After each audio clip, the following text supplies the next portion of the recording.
Hello students, स्वागत है आपका इस चैनल में जिसका नाम है केमिस्ट्री पावर्स। और आज हम लोग पढ़ने वाले हैं चैप्टर फर्स्ट ऑफ क्लास 11 जिसका नाम है बेसिक कॉन्सेप्ट ऑफ केमिस्ट्री। देखिए, इस चैप्टर में हम लोग क्या क्या चीज़ें कवर करने वाले हैं आप जान लीजिएगा। हम लोगों ने क्लास 9 में बहुत सारे टॉपिक्स केमिस्ट्री से रिलेटेड चीज़ें देखी थी और भी इसके अलावा हम लोगों ने बहुत सारे टॉपिक्स क्लास 10th में देखे थे। इन सभी टॉपिक्स को एक चैप्टर में कंसाइज कर दिया गया है चैप्टर नंबर 11 में, जिसके बारे में हमको इस चैप्टर में पढ़ना है। तो याद रखिएगा कि इस चैप्टर में हम लोग उन सभी चीज़ों को कवर करेंगे जो हम लोग क्लास 9 और 10th में पढ़कर आए हैं। साथ ही साथ इस चैप्टर में हम लोग वापस अपनी पुरानी चीज़ों को रिवाइज करेंगे, ठीक है। तो इस चैप्टर को पढ़ने से पहले हम लोग कुछ टॉपिक्स और कुछ ऑब्जेक्टिव्स देख लेंगे जो कि मैंने आपके सामने लिख दिए हैं। इन ऑब्जेक्टिव्स को देखिएगा, समझिएगा और एक एक करके हम लोग धीरे धीरे इस चैप्टर को कवर करते हुए जाएंगे। एक और बात, हमारी जो वीडियो है ये वीडियो पार्ट्स में बन रही है, ठीक है। तो आपको एक टॉपिक के लिए पर्टिकुलर एक पार्ट देख सकते हैं, पूरी एक प्लेलिस्ट में बना दूंगा आपके लिए, जिससे आप क्या कर सकते हैं, आप उस प्लेलिस्ट को देखेंगे और एक एक चैप्टर आप उसको कवर करते रहेंगे, एक एक टॉपिक आपका कवर हो जाएगा, ठीक है। चलिए आज स्टार्ट करते हैं। मेरा नाम है रजत श्रीवास्तव एंड आज हम लोग इस चैप्टर को शुरू करने वाले हैं जो कि क्लास 11th का बेसिक कॉन्सेप्ट ऑफ केमिस्ट्री। एक और बात क्या आपको याद दिलाना चाहूँगा, इस चैनल पर आपको नीट से रिलेटेड आपको क्लासेस मिलती रहेंगी डेली। आप जितना भी आप इस क्लास को देखें, समझें और अगर आपको क्लास पसंद आ जाए तो आप चैनल को सब्सक्राइब कर सकते हैं, ठीक है। तो इसी के साथ हम लोग चैप्टर स्टार्ट करते हैं, चैप्टर 1, जिसके आज हम लोग कॉन्सेप्ट और ऑब्जेक्टिव देखने वाले हैं। तो सबसे पहले हम लोग स्टार्ट करते हैं हमारे ऑब्जेक्टिव से, क्योंकि हमारा पहला ऑब्जेक्टिव अगर हम लोग देखते हैं तो सबसे पहले हम लोग जानेंगे, because we are dealing about the topic chemistry. And what is chemistry? Chemistry is the field of science. Okay? Chemistry is the field of science. तो chemistry को जब हम लोग स्टडी करते हैं तो we have to know, जिस subject को आप रीड कर रहे हैं हमको पता होना चाहिए कि हम लोग उस सब्जेक्ट को रीड कर रहे हैं, उसके बारे में स्टडी कर रहे हैं। So we have to know what is chemistry. तो केमिस्ट्री के बारे में हम लोग पढ़ेंगे। बेसिकली केमिस्ट्री में हम लोग क्या देखते हैं, केमिस्ट्री में हम लोग एक केमिकल्स के बारे में स्टडी करते हैं। क्या है केमिकल्स? केमिकल्स होते हैं जैसे हमारे रोज़ हम लोग अपने आसपास हम लोग जो खाना बनाते हैं, चाय बनाते हैं सुबह आप उठ के, ठीक है। आप पानी पीते हैं जो आपके लिए ज़रूरी है। विदाउट आप वाटर आप जिंदा नहीं रह सकते। आप खाना खाएंगे एनर्जी के लिए, आपको फूड की नीड होती है।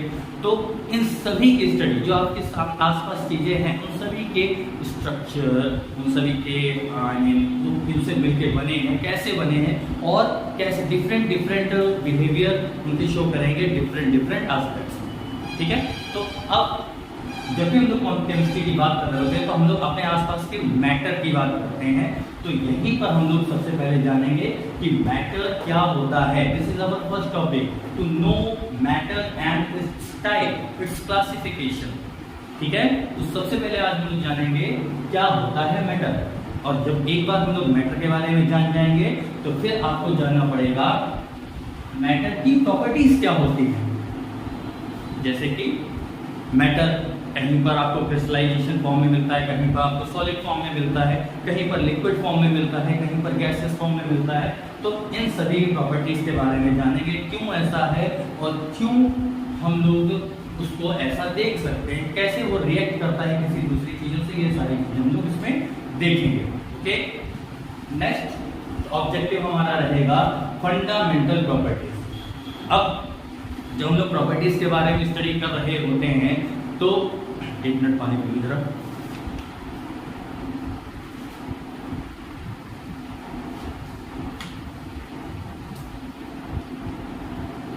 ठीक, तो थर्ड हमारा जो ऑब्जेक्टिव है फंडामेंटल प्रॉपर्टीज। अब हम लोगों ने फिजिकल और केमिकल प्रॉपर्टीज की जब हम लोग स्टडी करेंगे तो हमको उन प्रॉपर्टीज को मेजर भी करना पड़ेगा। जैसे अगर मैं मान लूँ, अगर मैं किसी सब्सटेंस को लेता हूँ तो उसका weight, that is the property of that substance, okay, तो उसका जो वेट है उसको हम लोग मेजर करते हैं, तो ये भी एक प्रॉपर्टी हो गई जिसको हम लोग आप फंडामेंटल क्वांटिटीज भी कह सकते हो।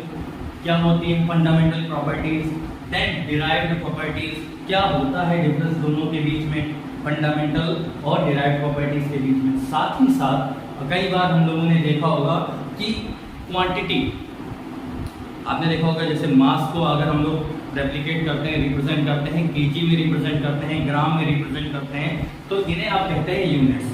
तो हर प्रॉपर्टी या क्वांटिटी के लिए आपको यूनिट्स बताने पड़ते हैं। तो जैसे आपके सामने दो फंडामेंटल प्रॉपर्टीज होती हैं, वैसे ही उन्हीं के बेसिस पर आपको दो फंडामेंटल यूनिट्स और डिराइव्ड यूनिट्स देखने को मिलेगी। क्लियर? इसके आगे उन यूनिट्स को मेजर करने के भी अपने अलग अलग सिस्टम्स हुआ करते थे पहले। जैसे कहीं जगह CGS चलता था, सेंटीमीटर ग्राम सेकेंड, कहीं जगह आज भी FPS चल रहा है, फुट पाउंड सेकेंड, MPS चलता था जिसको आगे ही एक्सपेंड करके SI सिस्टम बना दिया गया। तो इन सब के बारे में हम लोग नेक्स्ट ऑब्जेक्टिव में पढ़ेंगे। अगला टॉपिक है हमारा अनसर्टेनिटी इन मेजरमेंट। जब भी हम कभी भी किसी सब्सटेंस के यूनिट को मेजर करते हैं, तो सब्सटेंस की यूनिट को मेजर जब किया जाता है तो कहीं ना कहीं कभी ना कभी उनके मेजरमेंट में थोड़ी सी भी इनएक्यूरेसी रहती है। इसी इनएक्यूरेसी को मेजर करते हैं, तो इस टॉपिक के अंदर हम उसको स्टडी करेंगे, uncertainty of measurement. Okay, after that we have to study about the significant figures, जिसका बहुत ही ज़्यादा आगे रोल होता है हमारे 11th की केमिस्ट्री में, और आगे भी कहीं भी आप फिजिक्स में भी इवन अगर आप जाएंगे तो आप क्या करेंगे, आप उसको यूज कर सकते। नेक्स्ट टॉपिक हमारा रहेगा साइंटिफिक नोटेशन। साइंटिफिक नोटेशन क्या होता है, जनरली हम लोग जब केमिस्ट्री और फिजिक्स जैसे सब्जेक्ट पढ़ते हैं या मैथ जैसे सब्जेक्ट पढ़ते हैं, तो उस केस में हम लोगों को बहुत लार्ज नंबर के साथ या बहुत ही स्मॉलेस्ट नंबर के साथ डील करना पड़ जाता है। तो इन नंबर्स को अगर हम लिखना चाहेंगे तो इन नंबर्स को लिखने में हम लोग को बहुत ही ज़्यादा प्रॉब्लम आती है। तो इस प्रॉब्लम को रिजॉल्व करने के लिए हम लोग बहुत ही सिंपल मेथड का यूज़ करते हैं, और इस मेथड को कहा जाता है साइंटिफिक नोटेशन। और इस साइंटिफिक नोटेशन के बारे में जब हम लोग स्टडी करेंगे तो साथ ही साथ इनका एडिशन, इनका सब्सट्रैक्शन, डिवीजन एंड मल्टीप्लिकेशन सभी कुछ हम लोग सीखेंगे उस वीडियो में। नेक्स्ट टॉपिक हमारा रहेगा laws of chemical combination. Chemical combination हम लोग जब भी स्टडी करते हैं कि कोई भी सब्सटेंस किसके साथ रिएक्ट कर रहा है, केमिस्ट्री में हम लोग बहुत ही ज़्यादा ये चीज़ें देखते हैं। तो इस केस में हमेशा हम लोग ये देखते हैं कि जब सब्सटेंस रिएक्ट करता है तो कुछ लॉज को फॉलो करता है। कई सारे साइंटिस्ट थे जैसे एंटोनी लेवोसियर, जोसेफ क्राउस्ट, तो इन सभी ने क्या किया था, इन सभी ने कुछ लॉज को बताया था। ठीक है, तो ये लॉज हमारे इसमें आएंगे। और क्या क्या लॉज हैं हमारे इसमें, सबसे पहला लॉ जो आपको देखने को मिलेगा laws of mass conservation, second law आपको देखने को मिलेगा law of constant proportion, third law आपको देखने को मिलेगा laws of multiple proportion, fourth law आपको देखने को मिलेगा Gay Lussac's law of volume of gases, and third next जो आपको देखने को मिलेगा अवोगाड्रो लॉ। ठीक है, तो इन सभी के बारे में हम लोग इसमें टॉपिक में पढ़ेंगे, लॉज ऑफ केमिकल कॉम्बिनेशन के बारे में। आगे बढ़ते हैं।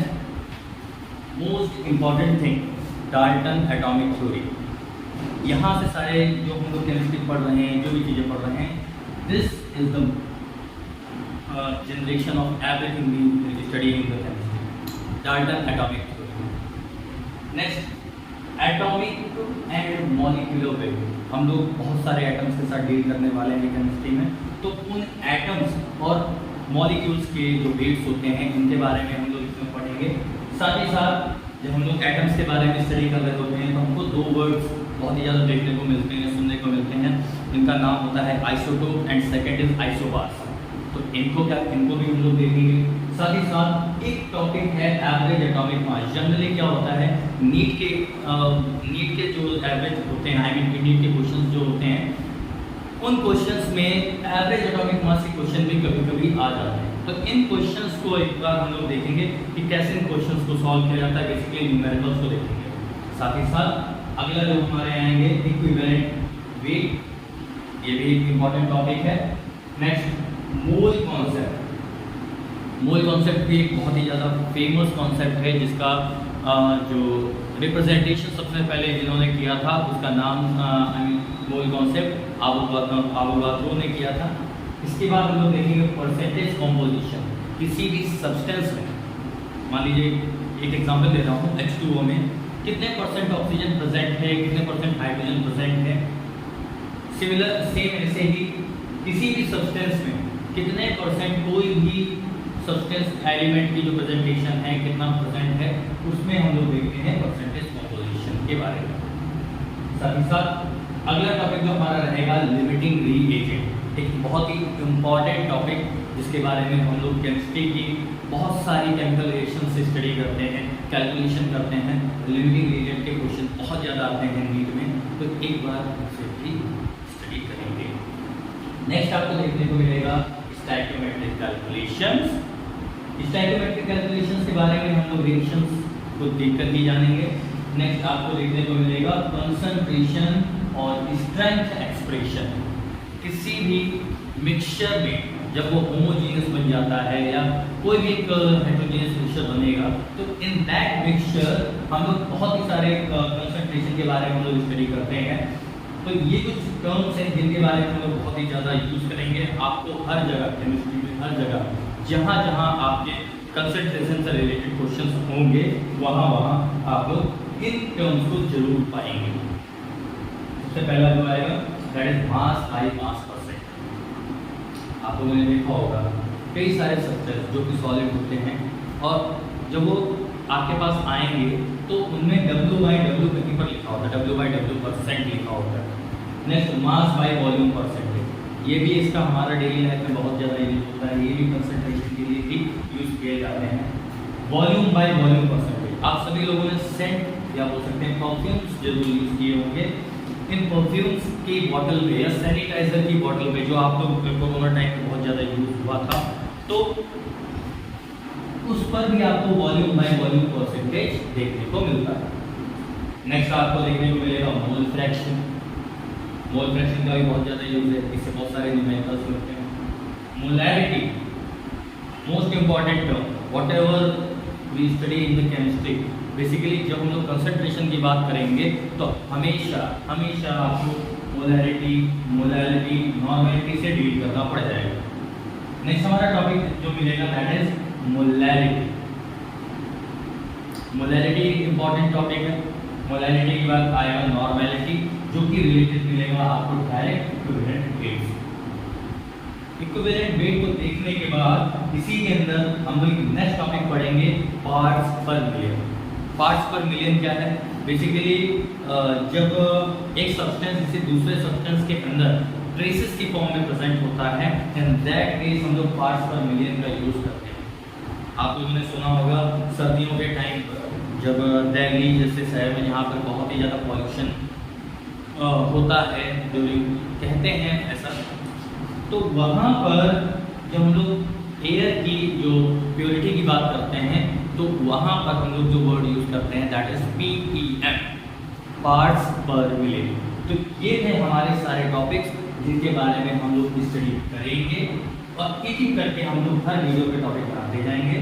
आपको अगर वीडियो अच्छी लगे तो आप लाइक कीजिएगा, चैनल को सब्सक्राइब कीजिएगा।